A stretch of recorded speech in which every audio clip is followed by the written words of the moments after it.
सभी तरह के लोग जा रहे हैं, पूरे बिहार से हर तरह के लोग जा रहे हैं और इसको सिर्फ एक भक्ति कार्यक्रम की तरह देखना चाहिए। और बाबा कई मंचों पर इस तरह की बात करते रहे हैं, हिंदू राष्ट्र और ये वो धर्म के प्रचार प्रसार का कार्यक्रम है या श्री राम से जुड़ा हुआ कार्यक्रम है या हनुमान जी से जुड़ा हुआ कार्यक्रम है, इसको सबसे पहले राजनीतिक रंग देने की कोशिश आरजेडी की तरफ से हुई। आरजेडी की एक विधायक हैं, वो अपने पति को छुड़वाने के लिए वहाँ मन्नत मांगने गई है या पर्ची निकलवाने के लिए गए हैं उनके स्वागत में। अब उसमें किसी ने लिख दिया चोर है, किसी ने लिख दिया 420 है। धीरेन्द्र शास्त्री या बीजेपी की तरफ से नहीं हुई है, ये शुरुआत आरजेडी के जो प्रदेश अध्यक्ष हैं उन्होंने इस पर बयानबाजी किया कि मुख्यमंत्री जी की सुरक्षा में पिछले 1 साल के अंदर कम से कम चौथी बार कल फिर से उनकी सुरक्षा में सेंध लगा।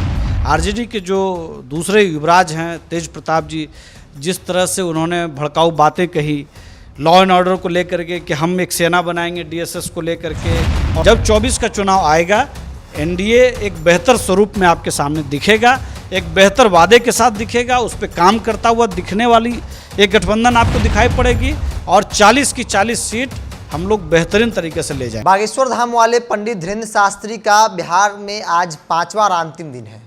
सियासत शुरुआत से हो रही है और आज की तारीख में अगर हम बात करें तो यह कहा जा रहा है कि बाबा के सहारे 2024 की तैयारी में भाजपा लग गई है। क्योंकि बाबा हिंदू राष्ट्र की बात कर रहे हैं, सनातन की बात कर रहे हैं, तो ऐसे में भाजपा के नेता जो आरोप लग रहा है आरजेडी की तरफ से लगातार कहा जा रहा है कि हाईजेक कर लिया है कार्यक्रम को, बाबा जो है वो भड़काऊ बयान देते हैं। सबसे बड़ा सवाल कि 24 जो है लोकसभा का चुनाव वो बाबा के सहारे ही भाजपा लड़ेगी। उपेंद्र कुशवाहा की पार्टी के प्रवक्ता हैं। एक बहुत कॉमन सवाल है, चूँकि आज की तारीख में बाबा का आज अंतिम दिन है, कथा में भीड़ तो देखने को मिल रही है, लेकिन 24 का जिक्र बार बार कर रहा है महागठबंधन के लोग, लगातार कर रहे हैं कि 24 है ना, तो इसीलिए बाबा को बुलाया जा रहा है। आगे भी बाबा के इस तरह के कार्यक्रम होते रहेंगे। तो लगता है कि भारतीय जनता पार्टी इतनी कमज़ोर स्थिति में है, क्योंकि धर्म की राजनीति को लेकर आरोप लगते रहे कि 24 भी है बाबा के सहारे। देखिए, इस देश में आस्था बहुत महत्वपूर्ण जगह रखता है सभी लोगों के जीवन में, और पंडित धीरेन्द्र शास्त्री हों या इस तरह के किसी भी तरह के जो संत बाबा या जो भी आते हैं, पूरे देश में घूम घूम करके वो प्रवचन और दूसरे चीज़ें करते रहे हैं। सवाल हिंदू राष्ट्र का नहीं है, सवाल जो वहाँ पे उठाया जा रहा है उसका नहीं है। सवाल है कि राजनीति की शुरुआत किस तरफ से हुई। एक महज एक कार्यक्रम था, आस्था का एक कार्यक्रम है, धर्म के प्रचार प्रसार का कार्यक्रम है या श्री राम से जुड़ा हुआ कार्यक्रम है या हनुमान जी से जुड़ा हुआ कार्यक्रम है, इसको सबसे पहले राजनीतिक रंग देने की कोशिश आरजेडी की तरफ से हुई। आरजेडी के जो दूसरे युवराज हैं तेज प्रताप जी, जिस तरह से उन्होंने भड़काऊ बातें कही लॉ एंड ऑर्डर को लेकर के कि हम एक सेना बनाएंगे डीएसएस को लेकर के, और एक तरह से बिहार सरकार को चैलेंज किया।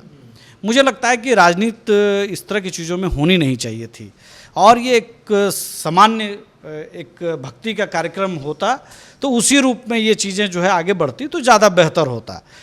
बावजूद इसके मेरा ये मानना है कि लोगों की आस्था, लोगों की भावनाओं के साथ खिलवाड़ नहीं हो, इस तरह की चीज़ें सामान्य गेस्चर में चलना चाहिए। जो लोग भी वहाँ बीजेपी के जा रहे हैं, आप कह रहे हैं कि बीजेपी के लोग इसमें ये कर रहे हैं। कल रात खबर आई है कि आरजेडी की एक विधायक हैं, वो अपने पति को छुड़वाने के लिए वहाँ मन्नत मांगने गई है या पर्ची निकलवाने के लिए गए हैं। तो पर्दे के पीछे बहुत सारे नेता जा रहे हैं, माननीय अशोक चौधरी जी के परिवार के उनके दामाद और भी कई लोग गए हैं। तो ये नहीं आप कह सकते हैं कि सिर्फ बीजेपी के लोग वहाँ पर जा रहे हैं। हमारी आस्था है, हम खुल करके जा रहे हैं। अब हमारा झुकाव किसी पॉलिटिकल पार्टी से है, इसका मतलब ये नहीं है कि हम उसकी राजनीति करने जा रहे हैं। सभी तरह के लोग जा रहे हैं, पूरे बिहार से हर तरह के लोग जा रहे हैं और इसको सिर्फ एक भक्ति कार्यक्रम की तरह देखना चाहिए। और बाबा कई मंचों पर इस तरह की बात करते रहे हैं, हिंदू राष्ट्र और ये वो, लेकिन हमारी पार्टी का मानना है कि सभी धर्मों का सम्मान बराबर है, सभी आस्था वाले लोगों का सम्मान एक समान हो, इससे ज़्यादा हमारी पार्टी नहीं समझती है। बाबा का कार्यक्रम देश भर में होता है, विदेशों में भी होता है, लेकिन मुझे लगता है कि जितनी चर्चा बिहार के कार्यक्रम को लेकर हो रही है, अब बाबा ने तो ये भी कहा कि भाई जो स्वागत हुआ बहुत दिल गदगद है, आगे भी कार्यक्रम होंगे। इसके बाद कहा जा रहा है कि भाई अब वाकई में 24 की तैयारी बाबा के सहारे की जा रही है। नहीं लगता है कि राजनीति पूरी तरह से बाबा के कार्यक्रम को राजनीति में मतलब कि मिला गुला? मैं फिर से एक बार मैं कह रहा हूँ कि बिहार ही नहीं पूरे देश में मंदिरों की अगर आप संख्या की बात करेंगे, पूजा पाठ की बात करेंगे, या प्रवचन की बात करेंगे, या इस तरह के कार्यक्रमों की बात करेंगे, तो पूरे देश में इस तरह के कार्यक्रम होते रहे हैं। और इस देश की कल्चर में रहा है कि पॉलिटिकल पार्टी के लोग, चाहे आप इंदिरा गांधी की बात कर लें, चाहे आप राजीव गांधी की बात कर लें, पीवी नरसिम्हा राव जी की बात कर लें, इवन लालू जी भी, हमारे नेता उपेंद्र कुशवाहा जी अलग अलग संतों के पास जाते रहे हैं। इसमें राजनीति खोजने की जरूरत ही नहीं है। आप मीडिया वाले और कुछ वेस्टेड इंटरेस्ट के साथ कुछ लोग जानबूझ करके इस तरह से, अब जैसे कल पटना में जिस तरह के बैनर लगे उनके स्वागत में, अब उसमें किसी ने लिख दिया चोर है, किसी ने लिख दिया 420 है। मुझे लगता है कि किसी भी धर्म का कार्यक्रम हो तो इस तरह की हरकतों को स्वीकार नहीं करना चाहिए। आपने कहा तेज प्रताप यादव ने इसको हवा दी है, तो लगता नहीं कि एक तरफ आरजेडी, तेजस्वी यादव जो नई आरजेडी है, A to Z की बात कर रही है, दूसरी तरफ अगर वो विरोध कर रहे हैं तो फायदा तो दिख नहीं रहा, नुकसान ही होगा ना। देखिए, बिहार के अंदर महागठबंधन की सरकार जब बनी तो उसके पीछे ये बहुत साफ समझ थी कि इन लोगों का दावा था कि जो हमने वादा किया है नौकरियों को लेकर के, रोजगार को लेकर के, शिक्षा को लेकर के, इन लोगों ने सिंचाई को लेकर के बहुत सारा वादा किया था, उन सब मुद्दों पर ये काम नहीं कर पा रहे हैं। तो इनको एक सोसा छोड़ना था, तो धीरेन्द्र शास्त्री एक बहाना मिल गया। राजनीति की शुरुआत धीरेन्द्र शास्त्री या बीजेपी की तरफ से नहीं हुई है, ये शुरुआत आरजेडी के जो प्रदेश अध्यक्ष हैं उन्होंने इस पर बयानबाजी किया। उसके बाद शिक्षा मंत्री ने बयानबाजी किया, इनका काम है टीचर्स की नौकरी को देना। वहाँ पे टीचर्स परेशान हैं कि हम 15 साल 20 साल से नौकरी कर रहे हैं, अब अचानक बीपीएससी जैसी परीक्षा उन्होंने कह दिया इंटरव्यू भी होगा। तो बहुत सारी चीज़ें शिक्षकों को लेकर के चल रही है। बिहार के अंदर जो तेजस्वी जी को करना है या जो तेज प्रताप जी को करना है वो कर नहीं पा रहे हैं।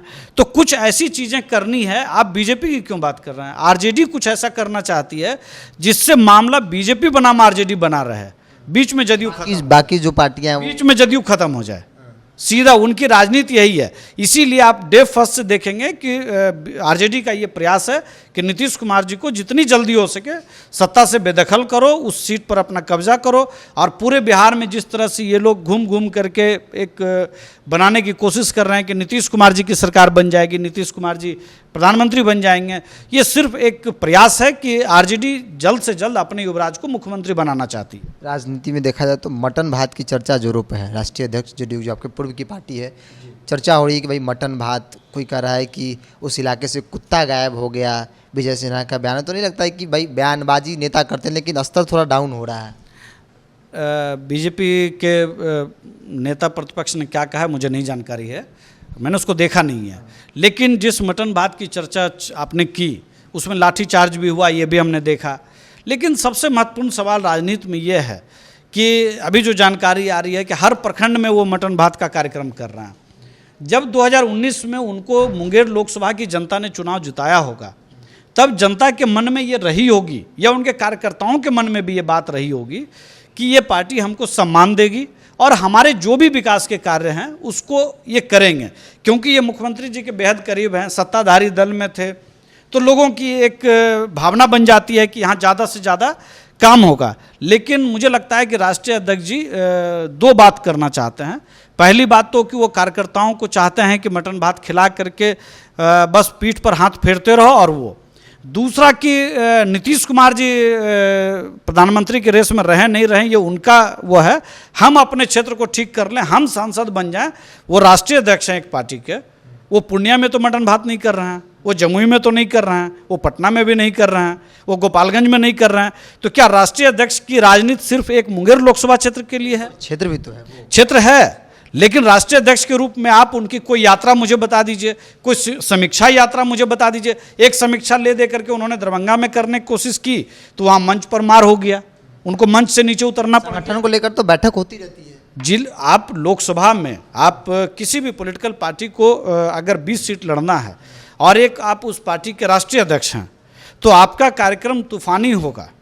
सिर्फ एक लोकसभा क्षेत्र को लेकर के काम करने की जरूरत आपको तब पड़ रही है जब आप 5 साल कोई काम नहीं किए हैं। आपको लग रहा है कि बस मटन भात, लेकिन मैं कह रहा हूं कि जदयू के कार्यकर्ताओं से आप बात करिए, उनके अंदर निराशा है, फ्रस्ट्रेशन है इस महागठबंधन को लेकर के। दूसरी बात कि अगर कार्यकर्ताओं को आप सम्मान देना चाहते हैं, पिछले 10 साल से नीतीश कुमार जी उस फाइल को रोके हुए हैं जिसमें गठबंधन के सभी दलों के कार्यकर्ताओं को जिला में, प्रखंड में जो कमेटियां बनती थी सरकारी स्तर पर, 20 सूत्री या जो आयोग बनते थे, उन सभी का गठन बंद हो गया है। अगर कार्यकर्ताओं को आप सम्मान देना चाहते हैं तो आप इन सब आयोग को 2 दिन में आप भर सकते हैं, लेकिन आपको पता है कि आप ये नहीं कर सकते हैं क्योंकि आप कार्यकर्ताओं के लिए करना ही नहीं चाहते हैं। सिर्फ है कि अब मटन भात खिला दो, खुद डब्बू लेकर के चलो, ठीक है, खुद डब्बू लेकर के, ताकि उनकी भावना, अरे हमको राष्ट्रीय अध्यक्ष जी ने खुद अपने से डब्बू दिया।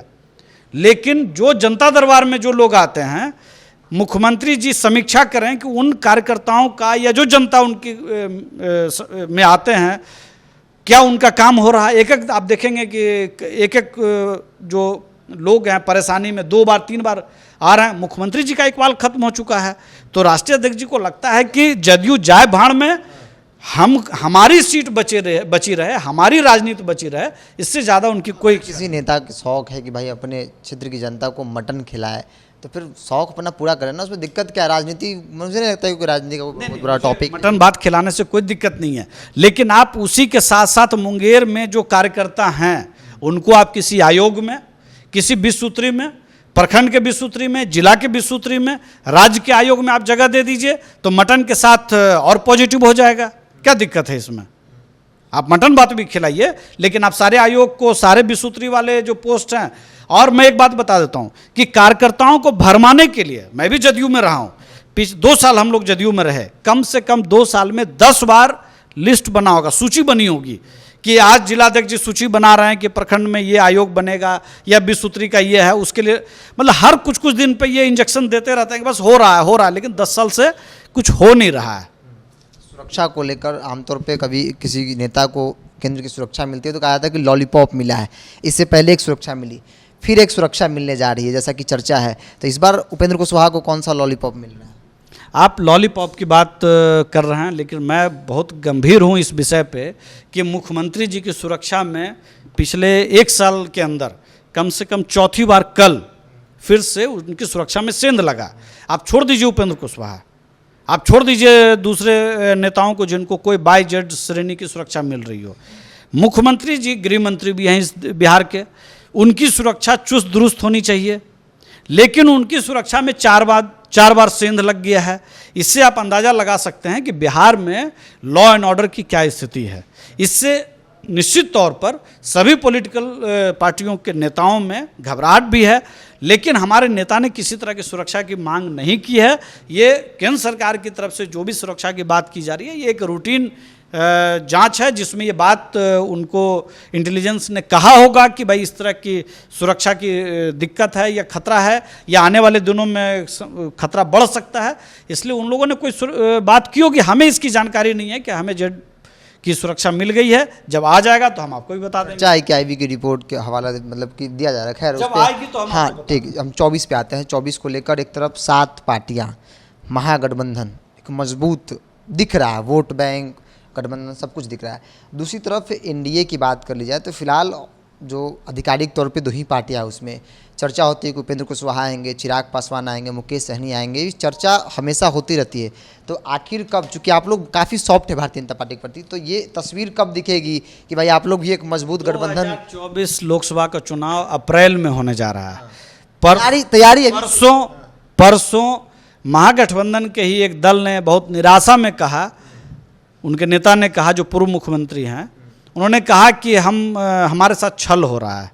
तो आप जिस गठबंधन को बहुत एकजुट बता रहे हैं, वो गठबंधन के अंदर भीतर बहुत नाराजगी है, और नाराजगी आपने पिछले दिनों कुढ़नी में भी देखा, गोपालगंज में भी देखा। तो ऐसा नहीं होता, राजनीति में 2+2 4 नहीं होता है, वो 0 भी हो सकता है, और 2+2 24 भी हो सकता है। इसलिए ये छोड़ दीजिए, जब 24 का चुनाव आएगा एनडीए एक बेहतर स्वरूप में आपके सामने दिखेगा, एक बेहतर वादे के साथ दिखेगा, उस पर काम करता हुआ दिखने वाली एक गठबंधन आपको दिखाई पड़ेगी, और 40 की 40 सीट हम लोग बेहतरीन तरीके से ले जाएंगे। माझी जी का जिक्र करें, माझी जी हमेशा कुछ ना कुछ ऐसा बयान दे आते हैं, फिर उसके बाद पलट भी जाते हैं। हो सकता है कि कल उनका बयान आए कि भाई मेरा कहने का मतलब कुछ और ही था, तो वो अपने बयानों से पलटते रहते हैं। वो माननीय पूर्व मुख्यमंत्री हैं, हर पार्टी के नेता अपने बयान से बदल जाते हैं। मुख्यमंत्री जी वो अक्सर बदल जाता मुख्यमंत्री जी कहते हैं कि मैं मिट्टी में मिल जाऊंगा लेकिन दोबारा बीजेपी के साथ नहीं जाऊंगा। तो जब वो बार बार पलट जाते हैं तो उन पे आप कोई सवाल नहीं करते हैं। अब बेचारे मांझी जी दलित समुदाय से आते हैं तो मीडिया भी और दूसरे दल के लोग भी उनको टारगेट करने लगते हैं, ये ठीक नहीं है। लगता है कि मीडिया उनको जाति या फिर इस तरह नहीं देखिए, आप एकदम रैशनल तरीके से सोचिए कि सभी दल के लोग अलग अलग समय में अलग अलग परिस्थिति में फैसले करते हैं। तो मांझी जी के भी दिमाग में कुछ चीज़ें चल रही होंगी, वो आहत होंगे अगर किसी बात से, तो वो अपना उद्गार या अपनी अभिव्यक्ति की आज़ादी है उनको, वो अपना दुख प्रकट कर रहे हैं, इसमें क्या दिक्कत है। उपेंद्र कुशवाहा के पार्टी के प्रदेश प्रवक्ता हैं राहुल कुमार, जिन्होंने बातें रखी। साफ तौर पे सवाल है 24 को लेकर कि एक तरफ 7 पार्टियों का महागठबंधन है, अब तक एनडीए में कौन होगा और कौन नहीं होगा, इसको लेकर चर्चा होती रहती है। उपेंद्र कुशवाहा जाएंगे, सहनी आएंगे, चिराग आएंगे, क्या होगा गठबंधन का स्वरूप, ये तो आने वाला समय बताएगा। अब तक चीज़ें स्पष्ट नहीं हुई है। हालांकि उपेंद्र कुशवाहा को सुरक्षा जो है वो केंद्र तरफ से, हालांकि इसकी आधिकारिक घोषणा अब तक नहीं हुई है, लेकिन चर्चा है कि भाई अब सुरक्षा जो है इनको जेड श्रेणी की मिलने जा रही है। इस पर इतना ही, देखते हैं टॉप। नमस्कार।